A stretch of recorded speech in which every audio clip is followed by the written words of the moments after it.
जिस चुनाव की शुरुआत महिलाओं के खातों में राशि ट्रांसफर से हुई थी, उस चुनाव का अंत घुसपैठियों और जंगलराज पर जाकर खत्म हुआ। जिस चुनाव की शुरुआत महिलाओं के खातों में राशि ट्रांसफर से हुई थी, उस चुनाव का अंत घुसपैठियों और जंगलराज से हुआ। जिस चुनाव की शुरुआत हर घर सरकारी नौकरी देने के वादे से हुई थी, उसका अंत भाई बनाम भाई की लड़ाई से हुआ। जिस चुनाव की शुरुआत बिहार में सबसे मजबूत विकल्प के तौर पर खुद को पेश करने वाले और बिहार के केजरीवाल बनने की दिशा से हुई थी, क्रांति लाने की दिशा से हुई थी, वो सिर्फ आखिर तक सोशल मीडिया का स्टार ही बन गया। बिहार के 36 दिनों के इस विधानसभा चुनाव के दौरान बिहार ने क्या कुछ नहीं देखा। अगर आपसे किसी दिन की कोई हाईलाइट मिस हो गई हो, अगर कोई खबर आपसे मिस हो गई हो, तो इस 10 मिनट के अंदर आप बिहार विधानसभा चुनाव के इन 36 दिनों की हर बड़ी खबर से रूबरू हो जाएंगे, जिसके बाद आप ये खुद डिसाइड कर सकेंगे कि बिहार में किसकी सरकार बनने वाली है और बिहार में कौन सबसे हावी दिख रहा है।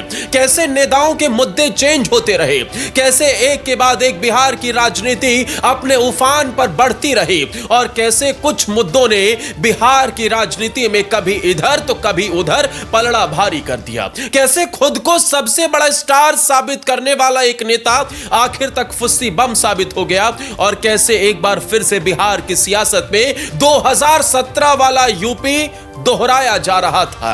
इन सब के बीच में आपको यह समझ लेना चाहिए कि बिहार विधानसभा चुनाव में इस बार सारे रिकॉर्ड टूट गए। दोस्तों, पहले फेज में इतने वोट पड़े हैं जो भारत के बिहार के इतिहास में कभी नहीं पड़े। दोस्तों, बिहार विधानसभा चुनाव की जब शुरुआत हो रही थी, 6 तारीख को वहां आचार संहिता लागू हो गई। उससे ठीक 2 दिन पहले महिलाओं के खातों में धड़ाधड़ राशियां ट्रांसफर हुई। बीजेपी ने महिला सम्मान रोजगार योजना के जरिए से 10 हजार रुपए महिलाओं के खातों में राशि ट्रांसफर कर दी। इसे गेम चेंजर माना गया, जैसे महाराष्ट्र में हुआ था, जैसे एमपी में हुआ था, जैसे हरियाणा का वादा और दिल्ली का वादा था। ऐसे ही इस बार 2500 2000 नहीं, महिलाओं के खातों में 10,000 की राशि डाली गई। 1.5 करोड़ महिलाओं के खातों में डाली गई इस राशि से वादा यह है कि 10,000 दिए हैं, आप कुछ करके दिखाइए। महिलाएं रोजगार करेंगी तो रोजगार करने के बाद उन्हें 10,000 के बाद 2 लाख रुपए भी दिए जाएंगे, जिससे वो अपना स्वरोजगार के ऑप्शन तलाश सकेंगी। लेकिन जैसे ही आचार संहिता लगी, उसके बाद से शुरू हुई बिहार विधानसभा चुनाव की असली लड़ाई। वो लड़ाई जो बिहार विधानसभा चुनाव में कई दिनों से एक नए आयाम की तरफ बढ़ रही थी। दोस्तों, बिहार पर सबकी नजरें इसलिए ज्यादा टिकी रहती है क्योंकि यूपी के बाद सबसे ज्यादा सीटें यहीं से आती हैं और यहीं से यूपी के बाद दूसरा रास्ता देश के प्रधानमंत्री की कुर्सी तक निकलता है। दोस्तों, नीतीश कुमार पर भी सबकी निगाहें हैं। क्या एक बार फिर से नीतीश कुमार पलटी मार सकते हैं? क्योंकि ऐसा उन्होंने किया तो देश की सियासत की गद्दी भी हिल सकती है।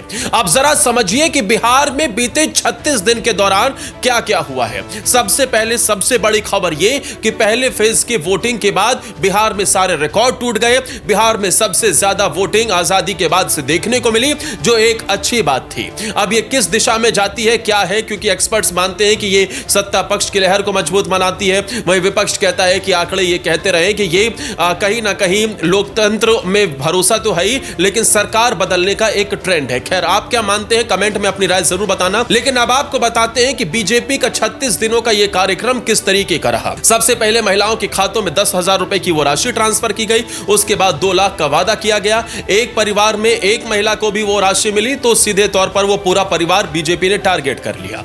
बीजेपी ने एक बार फिर से महिलाओं को ही अपना ब्रह्मास्त्र बनाया। नरेंद्र मोदी और अमित शाह की दिल्ली से चाल थी, नीतीश कुमार से मुलाकात थी और उसके बाद खटाखट राशि का ट्रांसफर था। और इसे ही बिहार विधानसभा चुनाव का सबसे बड़ा मास्टर स्ट्रोक बना दिया गया, जिसे आखिर तक भी महागठबंधन टैकल नहीं कर पाया, भले ही उन्होंने कई बार अलग अलग तरीके से दांव चलने की कोशिश की।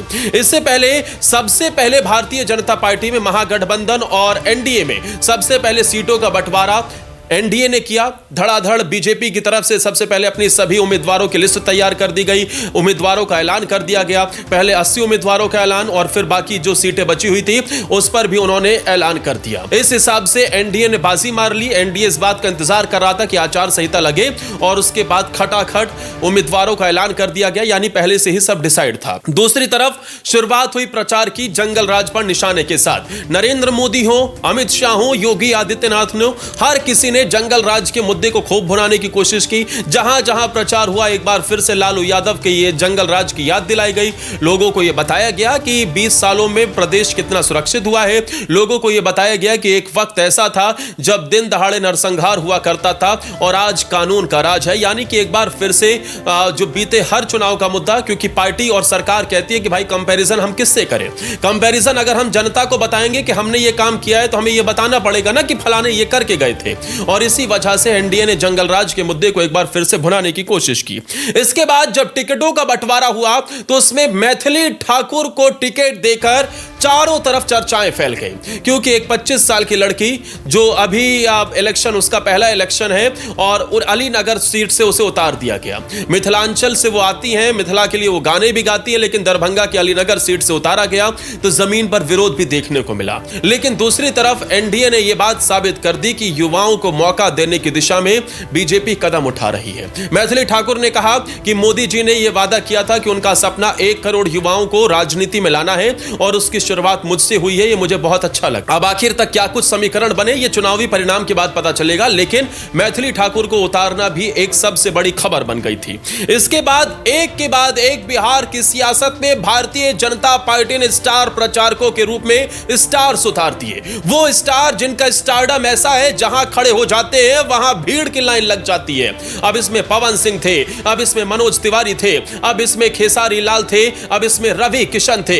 यानी कि भारतीय जनता पार्टी ने भोजपुरी स्टार्स का पूरा काफिला वहां उतार दिया। जिन्हें लोग अब तक सुना करते थे टीवी पे या फिर गानों में, मोबाइल में, अब उन्हें वो सामने से देख रहे थे, उनकी आवाज को सामने से सुन रहे थे। और जहां जहां पावर स्टार पवन सिंह उतरे वहां का तो पूरा माहौल ही बदल दिया। पवन सिंह ने अपने एक अलग अंदाज में प्रचार किया। स्टार्स का उतरना भारतीय जनता पार्टी के लिए और एनडीए के लिए मजबूती दिखाता हुआ नजर आया। दोस्तों, इसके बाद सबसे बड़ी खबर बनी नीतीश कुमार के नाम पर। जब अमित शाह से एक मीडिया कॉन्क्लेव के दौरान सवाल किया गया तो उन्होंने कहा कि गठबंधन का ही कोई नेता मुख्यमंत्री बनेगा, नीतीश कुमार के नेतृत्व में हम चुनाव लड़ रहे हैं। लेकिन उनसे कहा गया कि क्या नीतीश कुमार ही सीएम होंगे, तो इस पर उन्होंने कुछ भी क्लियर नहीं किया। उन्होंने कहा कि गठबंधन का नेतृत्व वही कर रहे हैं। सिर्फ एक ही जवाब था, क्योंकि लोगों के जहन में एक ही सवाल था कि कहीं यह हाल मध्य प्रदेश या महाराष्ट्र वाला ना हो जाए। वहां भी नेतृत्व में लड़ने की बात हुई थी, लेकिन आखिर में जब चुनाव जीतने के बाद वहां सीएम बदल दिया गया। तो ऐसे में यह सवाल उठा कि क्या अमित शाह और एनडीए में पहले से ही यह तय हो गया है, क्या भारतीय जनता पार्टी ने तय कर लिया है कि इस बार नीतीश का नेतृत्व होगा, लेकिन सीएम किसका होगा यह क्लियर नहीं है। हालांकि बाद में रैलियों में यह क्लियर किया गया जब लगा एनडीए को कि डैमेज कंट्रोल करना जरूरी है, कहीं ना कहीं कि नीतीश कुमार और उन्हें लेकर जो भावनाएं उमड़ी हुई हैं उस कहीं बैकफायर ना कर जाए और विपक्ष के आरोप कहीं लग ना जाए। इसी वजह से बाद में से कंट्रोल किया गया। एक और बड़ी खबर थी जब यह वादा किया गया मैनिफेस्टो के जरिए से कि हम 1 करोड़ रोजगार देंगे। ध्यान रखिए, एनडीए ने 1 करोड़ रोजगार का वादा किया है। रोजगार का मतलब कि एनडीए ये वादा बिहार के लोगों से कर रही है कि आपको हम चाहे प्राइवेट नौकरी हो, चाहे गवर्नमेंट नौकरी हो या फिर खुद का रोजगार हो, वो सब इसमें इंक्लूड होता है। अगली बड़ी खबर थी योगी की तूफानी रैली। जी हां, आखिरी मौके पर भारतीय जनता पार्टी ने योगी आदित्यनाथ की रैलियों को ऐसे एडजस्ट किया जिसने बिहार की सियासत का पूरा खेल पलट दिया। जो तेजस्वी यादव चुनाव शुरू होने से पहले कहीं ना कहीं हावी दिख रहे थे, उनका टायर आखिर तक योगी आदित्यनाथ ने पंचर कर दिया। अब कैसे? योगी ने शुरुआत की जंगल राज से, विकास से, यूपी का एग्जाम्पल दिया कि भैया हमने वहां पर अपराधियों को मिट्टी में मिलाया है और बुलडोजर चलाया है, वहां से अपराधियों का काम तमाम किया है। उन्होंने जंगल राज की याद दिलाई कि कैसे बिहार के अंदर पहले जंगल राज था, जैसे यूपी के अंदर पहले जंगल राज हुआ करता था। उसके बाद जब चुनाव खत्म होने के बेहद नजदीक आ गए, यानी प्रचार खत्म होने का टाइम धीरे धीरे खत्म होने लगा, काउंटडाउन शुरू हुआ, तो योगी आदित्यनाथ की रैलियों में फिर से बटोगे तो कटोगे, एक रहोगे तो सेफ रहोगे का नारा सुनाई देने लगा। इसी बीच योगी आदित्यनाथ का सबसे बड़ा प्रहार अखिलेश यादव, तेजस्वी यादव और राहुल गांधी पर था। पप्पू, अप्पू और टप्पू, जिसने सिर्फ बिहार ही नहीं बल्कि उत्तर प्रदेश की सियासत को भी हिलाकर रख दिया था। योगी ने पहली बार इनडायरेक्टली इस तरीके से इतना बड़ा प्रहार किया था कि 3 नामों से पुकारा गया था। अब इसके बाद घुसपैठ का मुद्दा आखिरी मौके पर समाप्त हुआ, यानी कि योगी की रैलियों में जो शुरुआत हुई थी विकास बुलडोजर से माफियाओं पर कार्रवाई करने से, उसकी समाप्ति हुई घुसपैठियों को लेकर कि घुसपैठियों पर हम कार्रवाई करेंगे, क्योंकि सेकंड फेज में जो चुनाव है वो नेपाल से सटे इलाकों से है, वो सीमांचल के इलाकों से है, वहां घुसपैठियों की एक बड़ी तादाद बताई जाती है और उनको ही बाहर भगाने से, उनको कंट्रोल करने को लेकर ही यहां से भाषण की समाप्ति या फिर प्रचार का अंत होता है। इस दौरान बीजेपी और एनडीए के लिए जो सबसे बड़ा बैकफायर किया गया वो ये था मोकामा से आई हुई अनंत सिंह के द्वारा दुलार चंद मर्डर केस की कहानी, जिसमें आरोप सीधे तौर पर अनंत सिंह पर लगे जो कि जेडीयू के प्रत्याशी हैं, और जेडीयू के प्रत्याशी पर लगे इस आरोप ने कहीं ना कहीं एनडीए गठबंधन को हिलाकर रख दिया।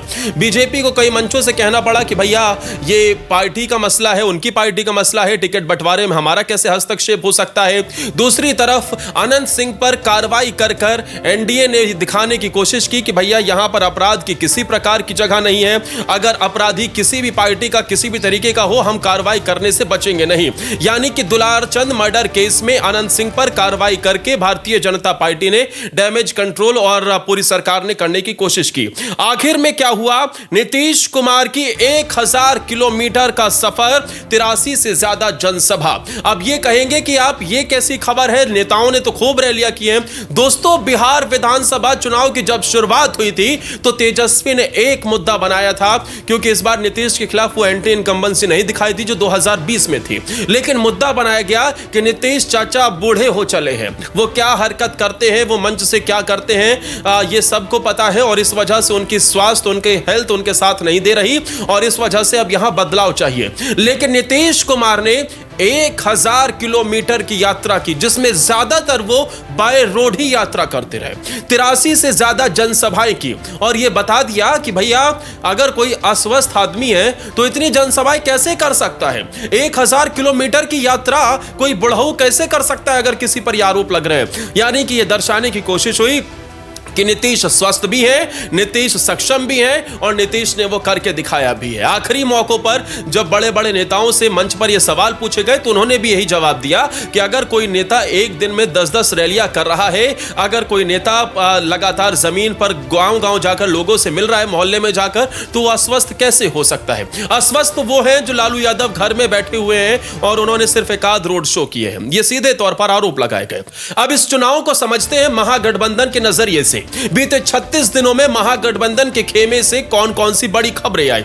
सबसे पहले इसकी शुरुआत होती है महिलाओं को 2500 रुपए हर महीने देने के वादे से। जब चुनावी सरगर्मी तेज थी तभी तेजस्वी यादव ने ऐलान कर दिया था कि सरकार बनेगी तो महिलाओं को 2500 रुपए हर महीना दिया जाएगा। एक तरफ भारतीय जनता पार्टी और एनडीए ने 10,000 रुपए महिलाओं के खातों में ट्रांसफर कर दिए थे। दूसरी तरफ हर महीने 2500 रुपए देने का वादा उन महिलाओं के 10,000 रुपए की काट माना जा रहा था। फिर लेकिन जैसे ही आदर्श आचार संहिता लगती है, टिकट बंटवारे की बात आती है तो महागठबंधन की लड़ाई भी खुलकर सामने आ जाती है। महागठबंधन के अंदर क्लियर ही नहीं होता है कि भैया फलाना पार्टी यानी कांग्रेस, आरजेडी या फिर विकासशील इंसान पार्टी वीआईपी मुकेश सहनी की कितनी सीटों पर लड़ रहे हैं, कम्युनिस्ट पार्टी कितनी सीटों पर लड़ रही है, कोई अता पता नहीं थी। यहां तक कि फर्स्ट फेज के नामांकन भी हो गए थे। कई नामांकन तो ऐसे हुए कि आखिरी मौके पर उन्हें पता चला कि आपको नॉमिनेशन फाइल करना है और जिसकी वजह से नेताओं के नामांकन भी रद्द हो गए। यह हाल था दोस्तों। जब टिकटों का बंटवारा हो रहा था तो आरजेडी की तरफ से ऑफिशियल कोई लिस्ट जारी नहीं की गई, बल्कि लालू यादव के जरिए से एक पर्चा पकड़ाया जा रहा था कि भैया आपको टिकट मिल गया, आप जाके नॉमिनेशन फाइल करो। यह प्रोसेस इस बार आरजेडी ने अपनाया था। अब इसके पीछे सबसे बड़ी वजह यह मानी गई कि क्या कांग्रेस, आरजेडी, वीआईपी में सब कुछ ठीक नहीं है कम्युनिस्ट पार्टी में। लेकिन उसके बाद जब टिकटों का बंटवारा हुआ तो उसी दौरान एक तस्वीर आई जिसने महागठबंधन पर सवाल उठाए और एक बार फिर से आरजेडी में टिकटों की दलाली को लेकर सवाल खड़ा कर दिया। दोस्तों, एक आरजेडी के नेता पटना में राबड़ी आवास के बाहर अपना कुर्ता फाड़ लेते हैं, वो वहां पर नारे लगाते हैं, वो रोते हैं, बिलखते हैं, रोड पर बेहोश हो जाते हैं। मदन शाह उनका नाम था और वो कहते हैं कि भैया यहां पर टिकटों की दलाली हो रही है, 4-4, 5-5 करोड़ रुपए देकर टिकट दिए जा रहे हैं, हम लोग मेहनत करते हैं, हमें टिकट नहीं दी जाती। इसने एक बार फिर से महागठबंधन के ऊपर बैकफायर कर दिया। महागठबंधन के लिए एक नेगेटिव खबर निकलकर सामने आई। लेकिन नॉमिनेशन फाइल हो गया, जब फाइनल हो गया उसके बाद टिकटों का बंटवारा किया गया कि हमारे फलानी सीट पर फलाने प्रत्याशी हैं।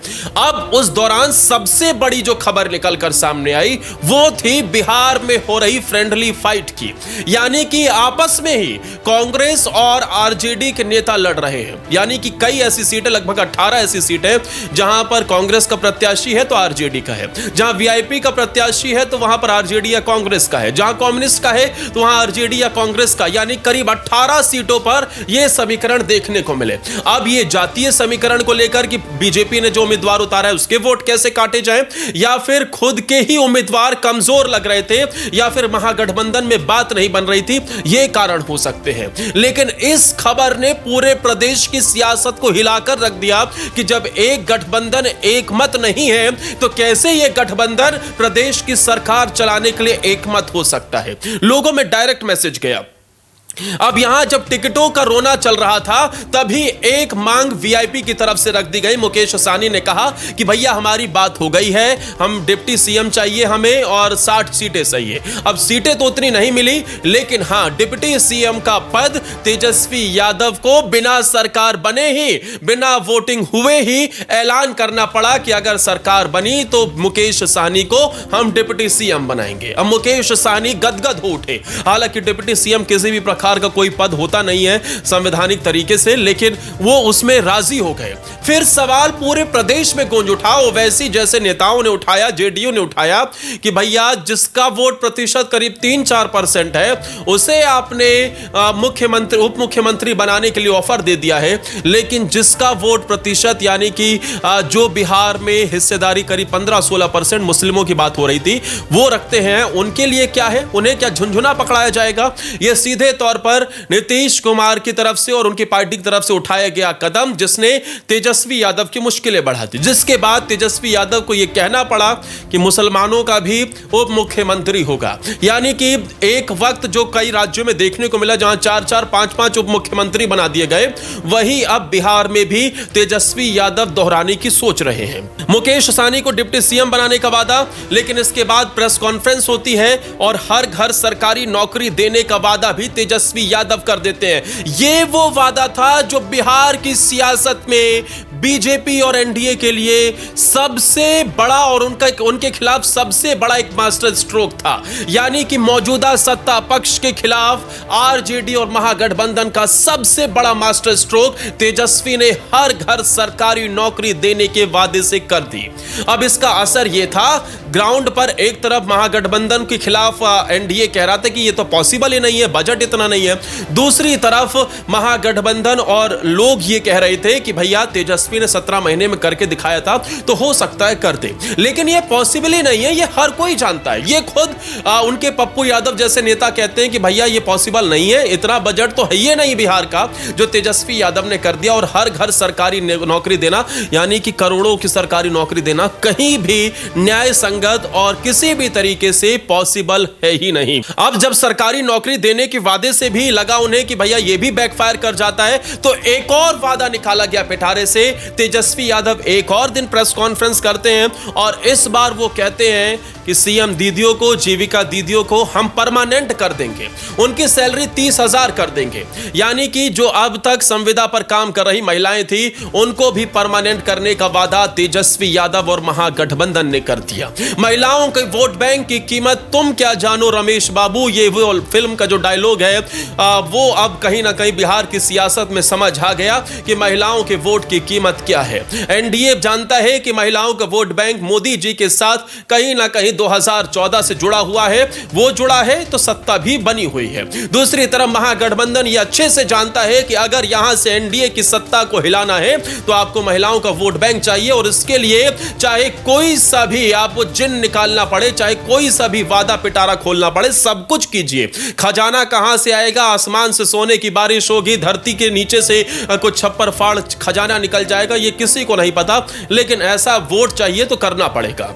अब इसी चुनाव के बीच में एक सबसे बड़ा सेटबैक महागठबंधन के लिए वो हो गया जब राहुल गांधी बीच चुनाव छोड़कर ही चले गए। जब राहुल गांधी की सबसे ज्यादा उम्मीद थी कि वो बिहार में वोट चोरी का मुद्दा गरमा के गए हैं, उस लहर को आगे बढ़ाएंगे, लेकिन राहुल गांधी बीच में लंबे समय तक चुनाव से गायब रहे।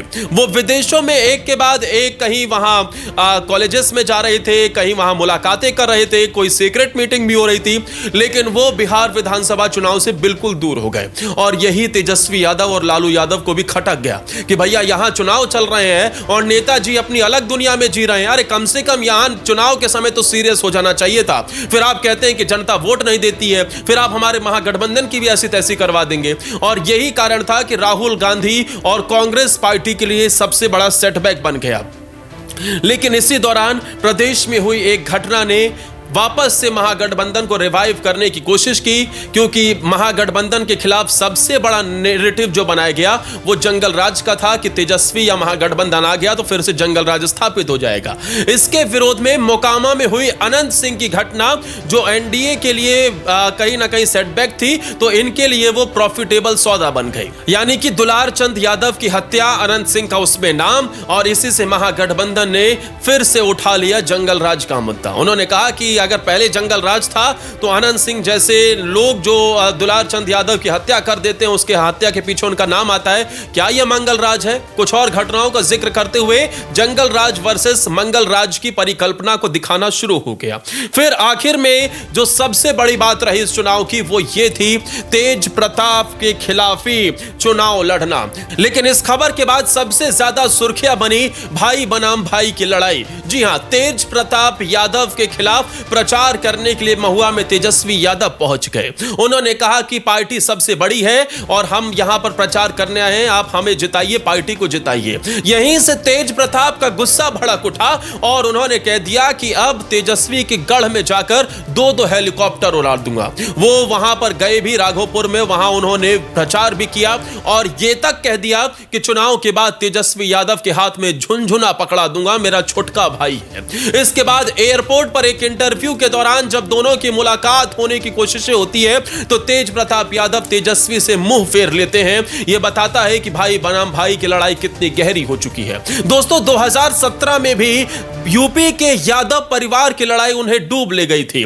उस दौरान चाचा बनाम भतीजे की लड़ाई थी, उस दौरान पिता बनाम पुत्र की लड़ाई थी और उसी ने यूपी में काम करने का दावा कर रहे अखिलेश यादव को भी हिलाकर रख दिया था, उनकी सत्ता से उन्हें बेदखल कर दिया था। और उसके बाद से अखिलेश यादव दोबारा कभी आपका उत्तर प्रदेश में अभी बीते 10 सालों में खुद को उस तरीके से स्थापित नहीं कर पाए। अब वही हाल 2025 में लालू यादव के परिवार में बिहार में भी हुआ। एक तरफ यूपी का यादव परिवार, दूसरी तरफ बिहार का यादव परिवार में पड़ी फूट कहीं ना कहीं तेजस्वी यादव के लिए मुश्किलें खड़ी करती हुई नजर आएगी। और इस चुनाव का अंत होता है लालू यादव के कुछ रोड शो के साथ। आखिरी मौके पर तेजस्वी यादव ने एक दिन में 17 रैलियां की हैं, लेकिन जो तेजस्वी यादव के बर्थडे के दिन ही चुनाव प्रचार खत्म हुआ। 37 साल के हुए, 37 किलो का वहां पर केक काटा गया, लेकिन केक के दौरान जो भगदड़ थी उसने एक बार फिर से दिखा दिया कि अगर इनकी सरकार आ गई तो भैया इसी तरीके के हालात होंगे। अब आखिर में बात करते हैं उस पार्टी की जिसकी शुरुआत तो भौकाली थी, नाम है जनसुराज। भौकाली शुरुआत हुई थी और वहां दावा कर दिया गया था, वादा कर दिया गया था प्रशांत किशोर की तरफ से कि भैया सरकार तो हम ही बनाएंगे। टिकटों का सबसे पहला बंटवारा कर दिया गया, एक साथ सभी सीटों पर प्रशांत किशोर ने उम्मीदवारों की घोषणा कर दी। 2 लिस्टों में उम्मीदवारों की घोषणा की, लेकिन जब पहली लिस्ट आई तो दूसरी लिस्ट में यह इंतजार था कि प्रशांत किशोर बिहार विधानसभा चुनाव लड़ेंगे, प्रशांत किशोर राघोपुर से तेजस्वी यादव को चुनौती देंगे। लेकिन तेजस्वी यादव के खिलाफ जो उन्होंने प्रेस कॉन्फ्रेंस में मीडिया के सामने हुंकार भी भर दी थी, लेकिन उसके बाद उनका चुनाव ना लड़ना प्रशांत किशोर और जनसुराज के लिए सबसे बड़ा एक तरीके से सेटबैक बन गया। आखिर तक ये मुद्दा उठता रहा कि जो नेता खुद चुनाव लड़ने से डर गया वो कैसे प्रदेश का भला करेगा। आखिर तक ये मुद्दा गूंजता रहा कि प्रशांत किशोर बिहार में चुनाव लड़ने से डर गए हैं। सोशल मीडिया के स्टार उन्होंने पूरी तरीके से उतारे, कई बड़े स्टार्स को उन्होंने मौका दिया। मनीष कश्यप को टिकट दिया जिसने एक बार फिर से बिहार की सियासत में हेडलाइन बनाई। इसके अलावा रितेश पांडे भोजपुरी स्टार, उन्हें भी मौका दिया जिसने एक बार फिर से इसे एक हेडलाइन बनाई। लेकिन प्रशांत किशोर का चुनाव ना लड़ना यह कहीं ना कहीं जन स्वराज के लिए इस चुनाव की सारी उम्मीदों पर पानी फेरता नजर आया। और प्रशांत किशोर आखिरी मौकों पर एक बार फिर से न्यूज इंटरव्यू, मीडिया पोर्टल, हर जगह लिखकर यह देने लगे कि भैया अगर इतनी सीट फलानी पार्टी की आ गई, एनडीए की या फिर महागठबंधन की, तो मैं इस्तीफा दे दूंगा, मैं ये कर दूंगा, मैं वो कर दूंगा। जैसे केजरीवाल एक समय लिख कर दिया करते थे कि पेपर में कितनी सीटें आ गई तो मैं राजनीति छोड़ दूंगा, मैं फलाना कर दूंगा, ठिकाना कर दूंगा। लेकिन वो सब खैर जुमलों की बात होती है, उन सब पर भरोसा करना भी नहीं चाहिए। अब आखिर में जिस तरीके से ये पूरा घटनाक्रम देखने को मिला, यानी कि बिहार विधानसभा चुनाव की लड़ाई जो त्रिकोणीय थी, जिसमें महागठबंधन भी था, एनडीए भी था और जनसुराज भी थी, वो आखिर में मुख्य तौर पर दो गठबंधनों के बीच में जाकर सिमट गई। जो लड़ाई शुरू हुई थी महिलाओं के सम्मान अधिकार से, वो आखिर तक घुसपैठियों तक पहुंच गई। और इस मौके पर ऐसे वादे किए गए जिसने बिहार की सियासत से एक एग्जाम्पल आगे आने वाले चुनाव के लिए भी सेट कर दिया है कि वोट चाहिए तो भर भर के वादे कीजिए। हालांकि मैं ये मानता हूं कि इस पर सुप्रीम कोर्ट और इलेक्शन कमीशन को कुछ गाइडलाइन बनानी चाहिए कि भैया जो आप वादे कर रहे हो उसे करके भी दिखाना है, क्योंकि झूठ बोलकर अगर आप लोगों का वोट ले रहे हैं तो ये भी लोकतंत्र के खिलाफ हत्या ही है, लोकतंत्र की हत्या करने जैसा ही है और लोगों को बरगलाने जैसा ही है। क्योंकि ये लोग, ये नेता बड़े बड़े वादे कर देते हैं जो एक पैटर्न सेट हो गया है, जो पॉसिबल ही नहीं है। अरे भैया कैसे हर परिवार को सरकारी नौकरी दी जा सकती है, कैसे हर एक महिला को परमानेंट किया जा सकता है, 2500 रुपए दिया जा सकता है। अगर ये सब पॉसिबल नहीं है तो ये सब अनाउंस भी नहीं होना चाहिए था। इलेक्शन कमीशन को इस पर विशेष तौर पर ध्यान देना चाहिए था। खैर एक लड़ाई जो इस दौरान मैं आपको बताना भूल गया वो ये थी कि छपरा में खेसारी लाल यादव का चुनाव लड़ना। खेसारी लाल यादव ने आखिरी मौके पर वो अपनी पत्नी को लड़ाना चाहते थे, लेकिन महागठबंधन ने कहा, आरजेडी ने, तेजस्वी ने, कि आपको लड़ना है। वो आखिरी कुछ मिनटों में माने, वो चुनाव लड़ रहे हैं और चुनाव लड़ने के दौरान भी आ जाएंगे। लेकिन आखिर में बिहार विधानसभा चुनाव का एग्जिट पोल यही है कि महागठबंधन की शुरुआत काफी उफान पर हुई थी, लेकिन आखिर में वो बिल्कुल डाउन हो गई। जिस एनडीए की शुरुआत धीमी हुई थी, आखिर में योगी, मोदी, शाह और बाकी स्टार प्रचारकों ने उस माहौल को तीव्र गति से आसमान पर पहुंचा दिया और एक बार फिर से क्या एनडीए की सरकार बना ली। जिस महागठबंधन की शुरुआत चुनावी पिटारों के साथ हुई थी, वो आखिर तक लोगों को जुमले लगने लग गए और बेफिजूली वादे लगने लग गए। जिस चुनाव की शुरुआत राहुल गांधी के वोट चोरी और एसआईआर के मुद्दों के साथ हुई थी, वो मुद्दा भी कहीं ना कहीं आखिर में बेफिजूली और फीका पड़ने लगा। और कुल मिलाकर लब्बो लबाव क्या कहता है, ये आप कमेंट में जरूर बताइएगा। क्या इन मुद्दों के बाद आपको क्या लगता है कि बिहार में किसकी बन रही है सरकार? कमेंट कीजिएगा और जानकारी अच्छी लगी हो तो प्लीज इस वीडियो को ज्यादा से ज्यादा शेयर करते हुए हमें सब्सक्राइब कर लीजिएगा।